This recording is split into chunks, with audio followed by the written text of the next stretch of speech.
Assalamualaikum warahmatullahi wabarakatuh. Kami dari kelompok 11 yang terdiri dari Argi Astilika, Mega Karisma, dan Nurul Aulia Pratiwi akan mencoba menjelaskan materi soal latihan L928 yang judulnya Perputaran Piutang Usaha dan Jumlah Hari Penjualan dalam Piutang, dan juga L929 yang judulnya Perputaran Piutang Usaha. Baiklah, kita akan memasuki soal L928. Dijelaskan bahwa The Limited Brands menjual pakaian wanita dan produk perawatan kesehatan melalui toko retail khusus, yaitu Victoria's Secret dan toko Bath and Body Works. The Limited Brands Inc. melaporkan data sebagai berikut untuk 2 tahun terakhir dalam jutaan. Yang pertama, penjualannya pada tahun kedua itu 10.364. Pada tahun pertama 9.613. Selanjutnya piutang usaha tahun kedua yaitu 269 dan tahun pertama yaitu 267. Asumsikan piutang usaha dalam jutaan adalah 249 pada awal tahun pertama.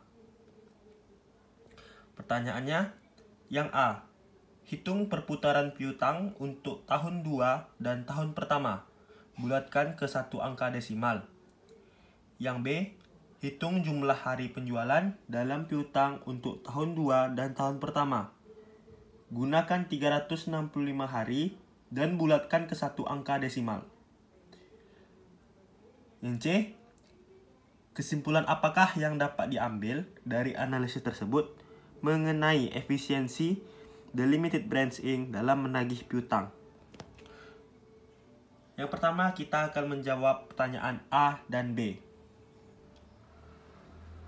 yaitu hitung perputaran piutang dan hitung jumlah hari penjualan dalam piutang. Di soal diketahui bahwa penjualan atau net sales pada tahun kedua yaitu 10.364 dan pada tahun pertama 9.613. Berarti piutang usahanya atau akun receivable-nya tahun kedua yaitu 269 dan tahun pertama yaitu 267. Kita cari rata-rata dari piutang usahanya atau average account receivable. Tahun kedua didapat 268. Didapat dari mana?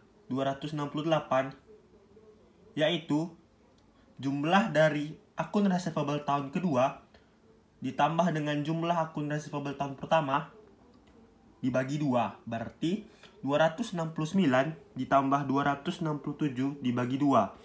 Dapatlah 268. Yang kedua adalah akun receivable pada tahun pertama, yaitu 258. Didapat dari mana? Didapat dari akun receivable pada tahun pertama, yaitu 267, ditambah dengan pada asumsi piutang usaha pada awal yang dalam soal 249 dibagi 2, dapat 258. Selanjutnya adalah akun receivable turnover. Didapat 38,7. Yaitu dari sales atau penjualan tahun kedua yaitu 10.364 dibagi dengan rata-rata piutang usaha atau rata average account receivable yaitu 10.364 dibagi dengan 268. Dapatlah 38,7. Selanjutnya adalah pada tahun pertama sama dari sales 9.613 dibagi dengan average account receivable pada tahun pertama yaitu 258. Berarti jumlahnya 37,3. Itulah account receivable turnover. Kemudian average daily sales atau rata-rata penjualan. Pada tahun kedua didapat 28,4. 28,4 didapat dari mana? Yaitu dari 10.364 atau penjualan pada tahun kedua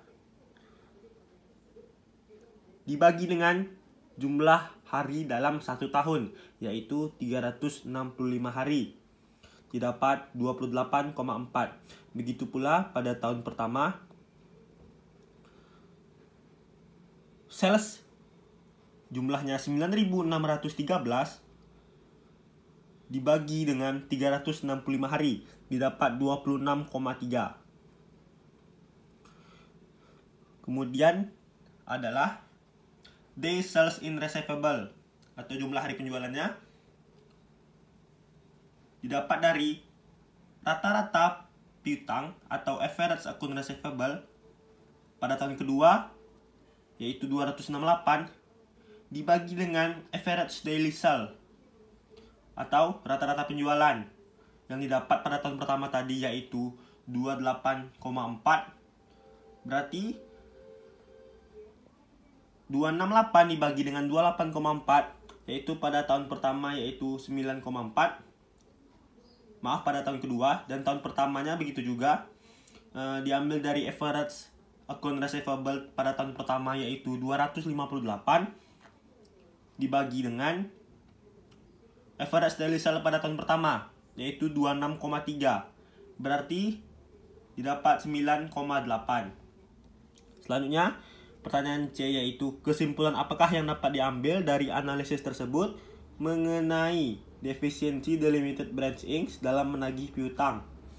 Jadi kesimpulannya adalah perputaran piutang meningkat dari 37,3 menjadi 38,7. Tren yang menguntungkan penjualan pada hari penjualan menunjukkan penurunan dari 9,8 menjadi 9,4 juga.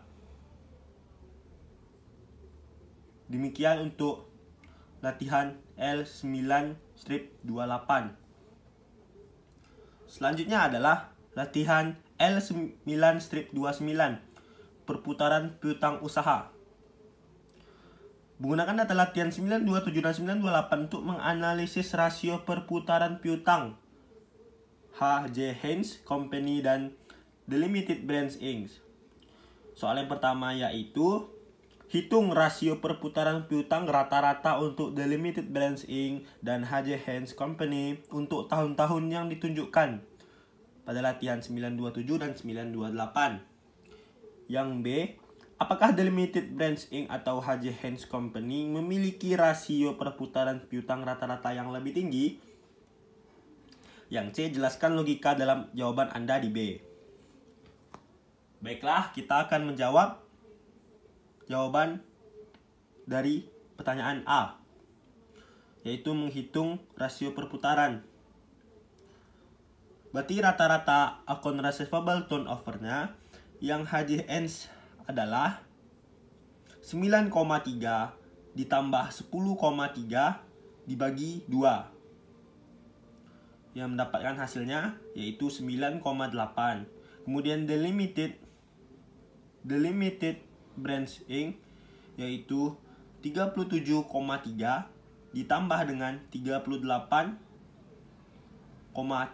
dibagi 2. Hasil ini didapat dari account receivable turnover dari latihan 927 dan 928. Hasilnya mendapat menjadi 38.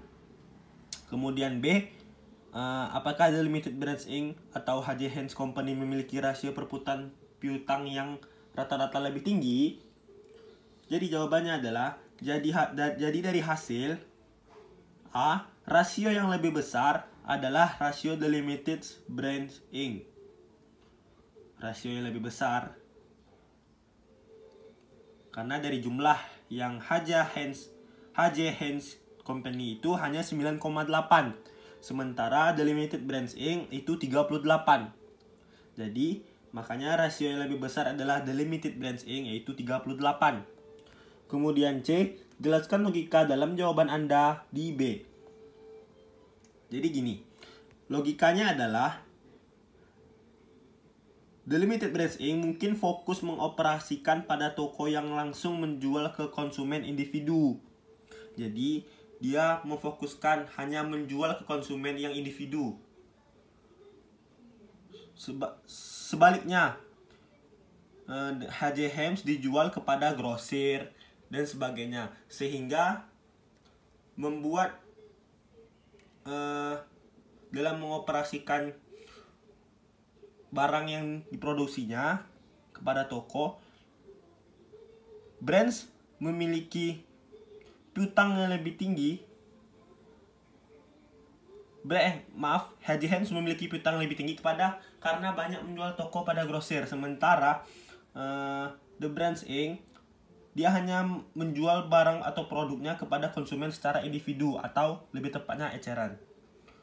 Mungkin sekian dari kelompok kami, kelompok 11. Terima kasih. Assalamualaikum warahmatullahi wabarakatuh.